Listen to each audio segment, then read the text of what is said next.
As pessoas muitas vezes me perguntam, Antônio, como que a gente pode saber que Deus não existe? Bom, para isso não adianta executarmos argumentos como, por exemplo, os problemas do mal, né? Onde a gente vai falar, olha, existe a maldade no mundo, logo um Deus bom não existe, né? Isso é válido para justamente um Deus bom, assim como o problema do bem é válido para um Deus mau. Mas para um Deus que seria amoral, esse argumento já não tem tanto efeito, tá? Então, quando a gente fala de refutar a existência de Deus, nós temos que ir para algo mais primordial. Por isso que eu gosto de usar um argumento a qual eu carinhosamente apelidei de God Killer, ou seja, assassino de Deus. Talvez seja esse o título do meu livro. Gostaram da ideia? O assassino de deuses? Legal, né? Por que eu falo isso? Porque esse argumento eu quero tratar da necessidade metafísica de Deus.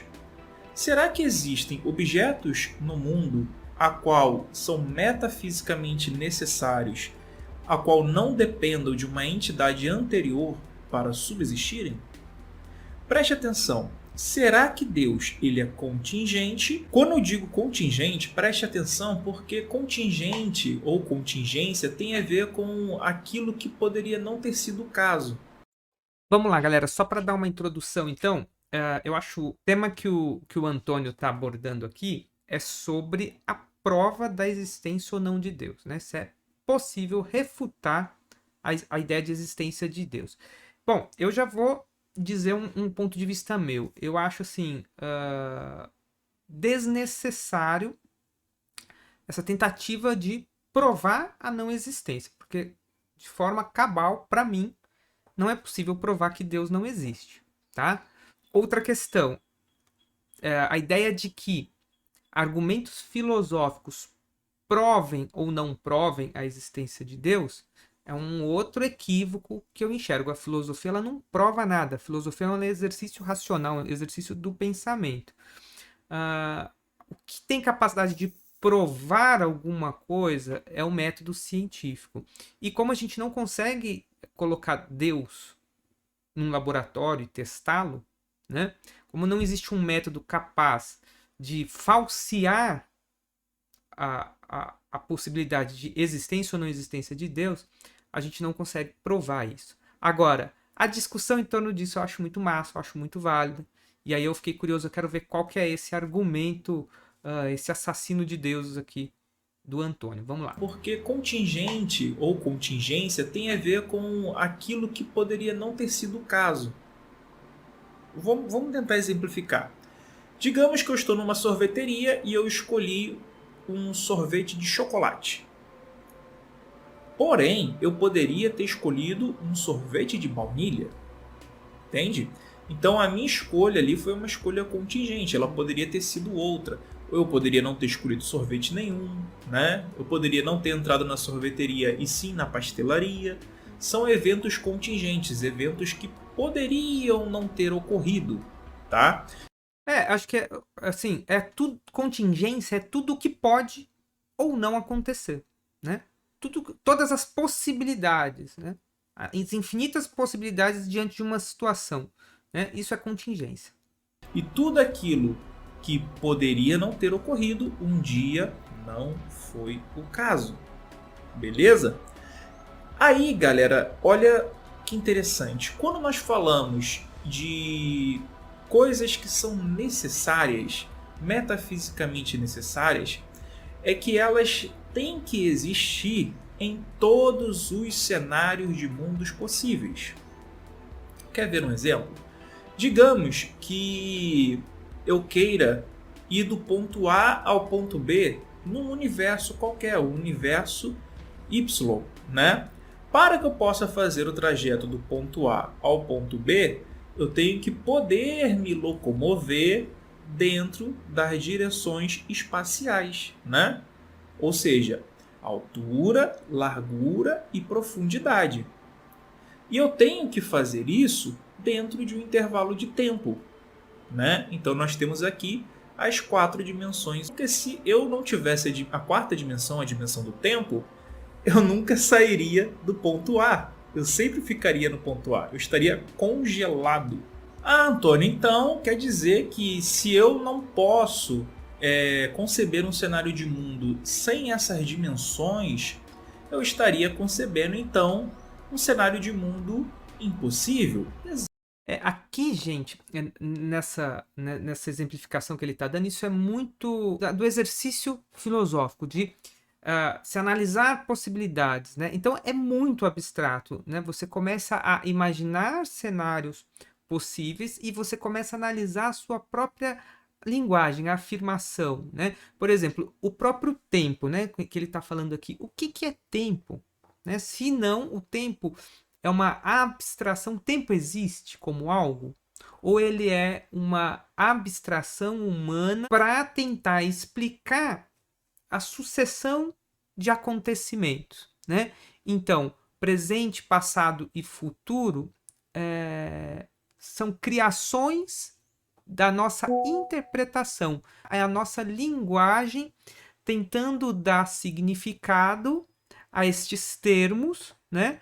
Para a gente tentar lidar com o mundo. Agora, uma pergunta filosófica: o tempo ele existe e nós o descobrimos?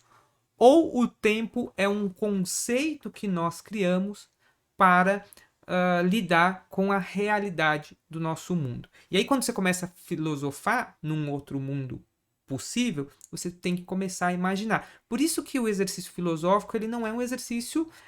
a filosofia ela é com certeza a base para se fazer ciência, né? Mas eu acho complexo você tentar usar a filosofia para provar alguma coisa. Exatamente, né? Você não consegue realizar eventos, ações nesse tipo de cenário de mundo, né? Ele nunca passaria a vir a existir.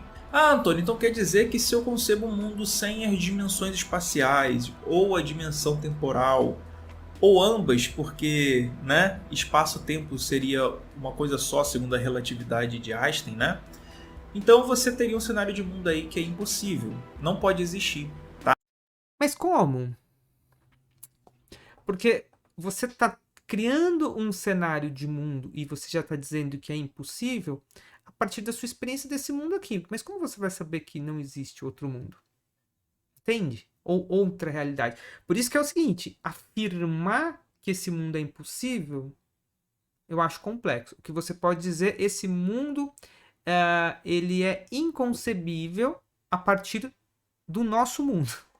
Né? E aí, aqui você abre até mesmo um precedente para a pessoa que é deísta, que seja, ou uma pessoa mais espiritual, de dizer para você, tá vendo, seu ateu, você está falando isso agora, então você está dizendo que pode ser que exista um mundo. É que eu acho que o tipo de ateísmo que eu penso é um ateísmo que quer se preocupar com a realidade possível, a realidade que nos que chega a nós, né? E a partir dessa realidade, aquilo que a gente vai construindo de conhecimento. Eu acho legal, é uma viagem filosófica, né? De ficar imaginando outros mundos possíveis. Eu acho que isso, inclusive, faz parte, né, do processo de pensamento e de construção do conhecimento humano.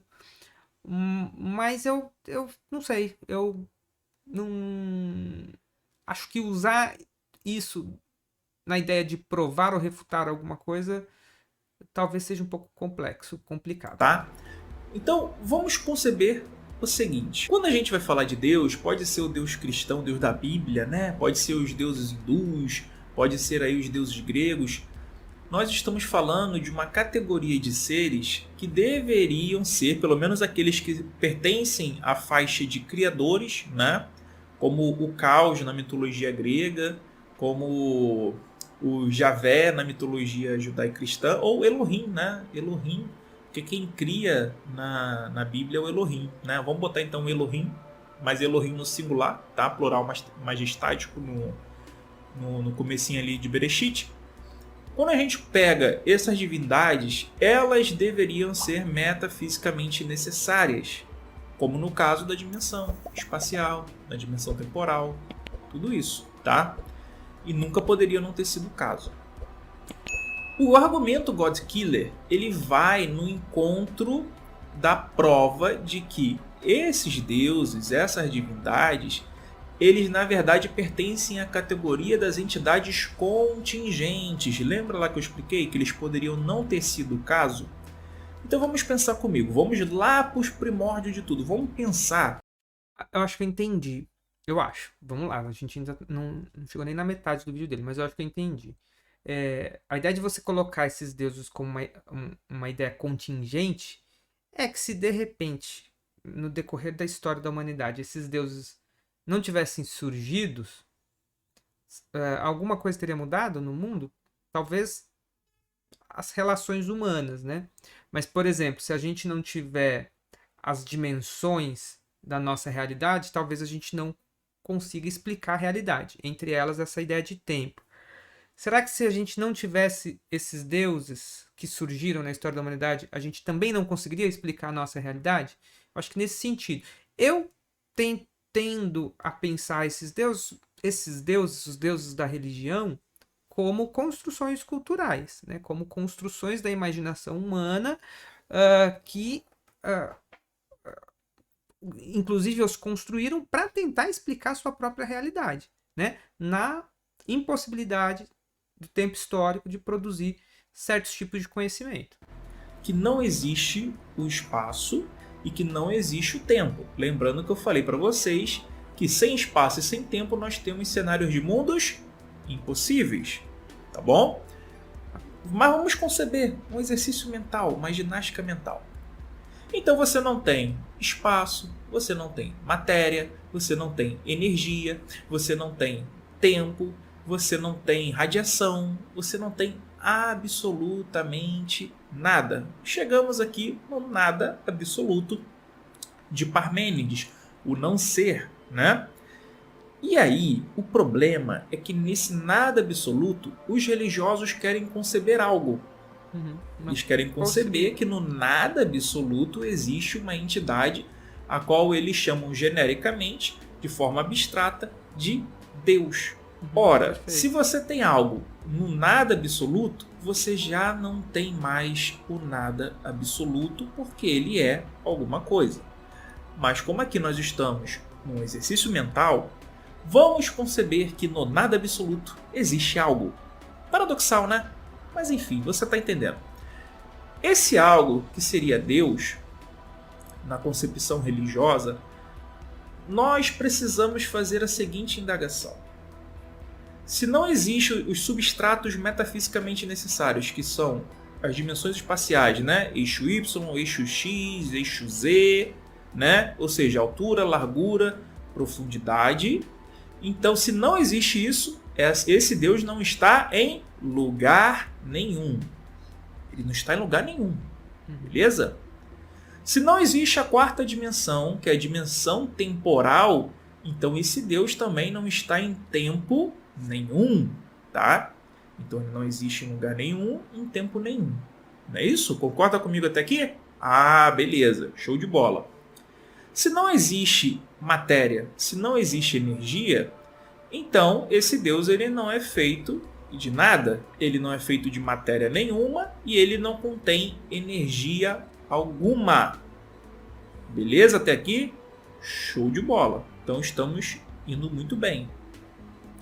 E quais são as características gerais que são atribuídas a esse tipo de divindade, fora essas aqui que a gente está concebendo? Geralmente essas entidades são intangíveis, invisíveis, incorpóreas, né? Repare nas características. Tudo aquilo que pertence a objetos inexistentes. O que é um objeto que não existe? É um objeto. Vocês percebem como a lógica ela é uma ferramenta da linguagem, né? Você constrói um argumento, pega as relações desse argumento, né? Daquilo que você está querendo dizer e consegue jogar isso para um outro argumento. A filosofia, a abstração, o pensamento, ele funciona assim, a partir da nossa linguagem, né? Então, para você conceber um Deus, por que o Deus ele precisa ter uma imagem e normalmente é uma imagem humanificada, porque são os atributos, né, da própria linguagem, dos próprios sentidos que os seres humanos tiveram e continuam tendo para construir o seu conceito de um Deus, né? Um Deus de amor, um Deus de paciência, um Deus de bondade. Todos estes são atributos que a gente conhece na nossa experiência humana, né? Objeto que não tem energia nenhuma, não tem peso algum, não tem matéria nenhuma, é intangível, incorpóreo, imaterial, não está em espaço algum, não está em tempo algum. É um objeto inexistente. Essas são as características. Repare bem, são as mesmas características desses deuses, tá? Enfim, o que você tem que reparar agora é que se esse Deus está nesse nada absoluto, você tem um problema. Porque se ele vai criar o espaço e o tempo, aí que entra o argumento Godkiller, o assassino de deuses, quando e onde ele resolve criar o universo, ou o metaverso, ou tudo que existe. Quando e onde? Repare bem, para você realizar, para você exercer uma ação ou contingência que vai gerar um efeito, todo o efeito, o espaço e o tempo, aí que entra o argumento Godkiller, o assassino de deuses, quando e onde ele resolve criar o universo. Ou eu acho que...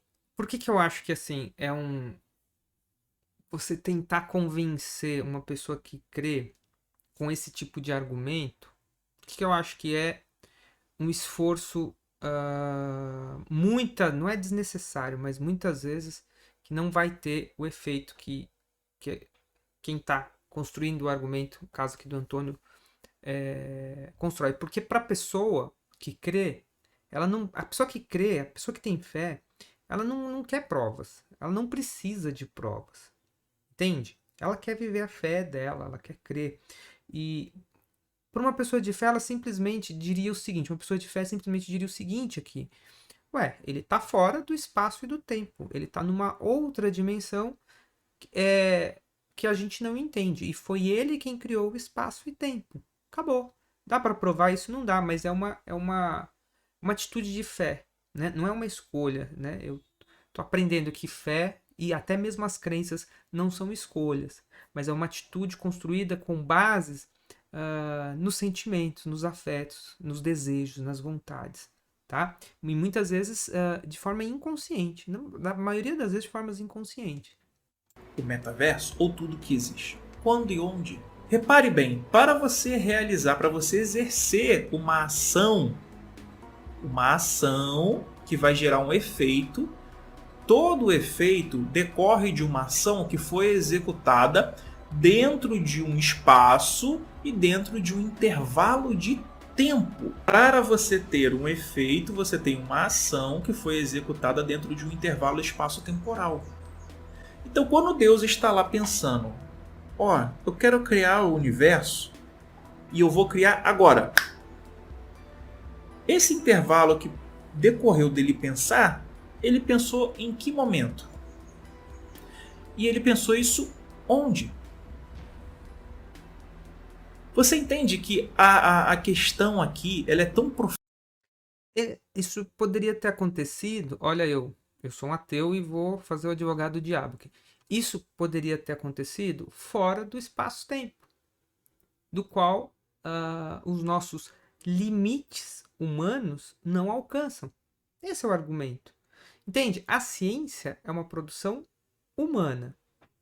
Para um ateu como eu,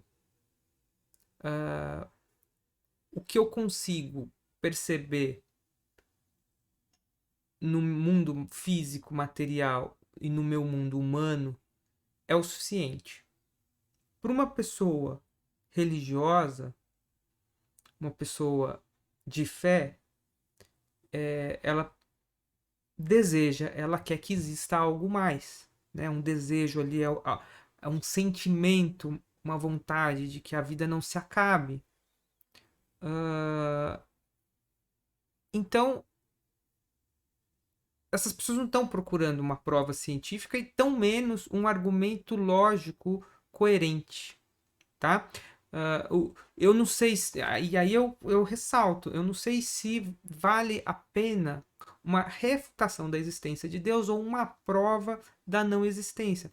Mas o que talvez a construção interessante é o que eu pretendo, busco, quero estudar e quero fazer aqui, e aí sim com base quero fazer aqui no canal Pantarrei, e aí sim usando a filosofia como base, mas também o conhecimento das religiões, é desvendar o que é a religião, né? O que é a busca espiritual do humano. Tentar entender como se deu a construção cultural do conceito Deus. E aí, talvez a gente não precise partir para um extramundo, mas só compreendendo a função social que a religião desempenha no mundo humano, né? Só daí eu acho que talvez já fariam as pessoas, mais do que querer provar se Deus existe ou não, ajudar as pessoas a pensar sobre o que é a sua própria religião, sobre o que é a sua própria crença, sobre o que é a sua própria fé. Profunda, tão esmagadora, tão inexorável, que esse Deus ele não consegue se sustentar na sua mente. Porque nós estamos falando aqui agora de uma entidade que não é metafisicamente necessária. Você não pode conceber esse Deus tomando as suas ações sem aqueles objetos que de fato são metafisicamente necessários. Então, assim, para termos um universo, para termos a nossa realidade, nós temos que ter, de fato, o espaço, tempo, energia, né? Espaço-tempo, mesma coisa, né? Então, o Antônio, mas é aí que eu repito, eu acho que para quem acredita muito em Deus, eles estão pensando numa outra dimensão. É um outro mundo, é um mundo espiritual. Não é essa metafísica do sentido conceitual, de dar conceito às experiências do mundo, mas é essa busca da essência, da eternidade, do antes de tudo. Relatividade geral de Einstein mostra isso. Matéria e energia, mesma coisa. E igual a mc ao quadrado. Lembra lá? E nós temos um problema aqui, galera. Muita gente vai confundir o Big Bang com a origem do universo, né? Porque eles só querem levar em consideração a relatividade de Einstein sem levar em conta a mecânica quântica, o princípio da incerteza de Heisenberg, por exemplo, né? Por exemplo, você não consegue anular o ΔE e o ΔT, né? Ou seja, energia e tempo, segundo o princípio da incerteza. Você não aniquila, entende? Quanto mais você tenta aniquilar um, mais você tem o outro. E sempre vai ter uma energia residual, tá? Energia de ponto zero. Outra coisa, Isso aqui eu não entendo quando você nada. pensa em universo, leis da física, você pensa em conservação de energia, né? Se você soma a energia do universo há 10 bilhões de anos atrás e hoje, a energia total é sempre a mesma. As formas podem variar dentro dessa energia. Por exemplo, você pode pegar uma energia potencial e transformar em energia cinética, né? Você pode transformar em energia térmica, energia de atrito, né? De fricção. Você pode transformar essa energia. Agora você não pode aniquilá-la. Ela vai se transformar, mas nunca ser aniquilada. Entende a diferença? Então, são princípios assim básicos e primordiais que nós entendemos que o universo ele não pode ser criado e o universo ele não pode ser destruído. O universo sempre se transforma, mantendo sempre as suas propriedades. Então, aqui vem para o nosso... Deixa eu trazer aqui, ó. Então, aqui vem para o Heráclito, esse aqui, né? Que é o filósofo do tudo é fluxo, tudo é movimento, né? Nada é permanente, ou a permanência é a própria mudança, é esse constante devir, É um princípio filosófico muito antigo, do qual eu entendo que a realidade se dá a partir dessa interpretação, né, e não da interpretação da permanência, da eternidade. Ele citou ali no começo o Parmênides, que é a base do idealismo, é a base do Platão, né, do pensamento platônico, que vai ser a base de muitas religiões, principalmente do cristianismo. Essas propriedades emergem de suas particularidades dimensionais, espaço, né, que é altura, largura e profundidade, o tempo, né? Essas coisas aí, elas são metafisicamente necessárias e não podem ser criadas ou destruídas. Elas só podem ser o quê? Elas só podem ser o quê? A energia dentro do universo transformada, tá? Você pode mexer com a dimensão temporal. Por exemplo, um grande buraco negro, a percepção do tempo ali vai ser algo diferente, porque o espaço-tempo está mexendo com o tecido temporal, né? Porque essa distorção do espaço, né, essa grande massa ali no espaço, ela distorce a camada temporal. A mesma coisa quando você está próximo da velocidade da luz, né? Quase aí a 300 mil quilômetros por segundo. Você sente uma distorção no movimento espacial e isso afeta a sua percepção, a sua fluidez no tempo em relação a outro que não esteja à mesma velocidade. Tá bom? Então, assim, você pode alterar, né? Você tem essa transitividade, mas você não tem aniquilamento ou criação, sim transformação, tá? O famoso nada então se Deus, cria, como um objeto nada se contingente, destrói, pois tudo se você não transforma. pode conceber nenhum cenário de mundo possível sem espaço, tempo, energia. Essa é a visão, até a visão panteísta, né? De que tudo é Deus, né? Todas as coisas compõem Deus. Deus é o universo, né? Deus somos nós, é toda a matéria, toda a energia que existe no mundo. Deus seria a unidade de tudo, né? O que é uma concepção humana de tentar explicar e simplificar como tudo está unido, né?